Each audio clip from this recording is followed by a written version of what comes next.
后来继续来看这个内阁的民调起起落落。行政院长苏贞昌1月底的民调，这个满意度是43.5%，无满意度是47.2%，这个无满意度是超过满意度。也毋过2月份，民进党内部的民调，苏贞昌的满意度阁回转来了。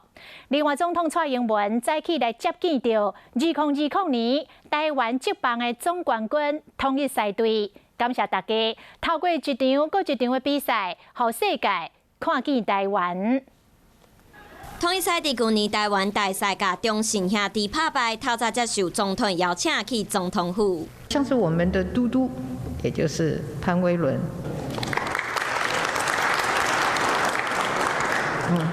他是不是脸有点红了？ 现在更红了。总统嘛讲到武神潘武雄、台湾轰炸机陈永基等等的球员，感谢大家带予球迷真侪感动。原本就是棒球迷副总统赖清德要和总统做伙接见，不过因为卡起外调，最后无出现。去年台湾疫情控制甲真好，变作全球第一个棒球开赛国家。总统感谢大家，让世界看到台湾。啦啦队 Uni Girls 也在现场。 总统府顶礼拜5公布上新的国安团队，内阁的布局嘛受到关注。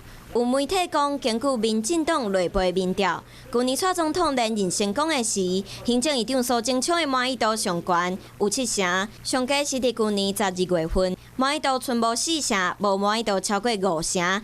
1月满意度43.5%，无满意度47.2%，可能是因为内地进口的议题。2月份满意度提升到47.1%，无满意度降到42.3%。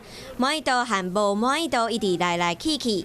内阁的人数敢会阁做调整？最近敢会阁公布新的人数，受到关注。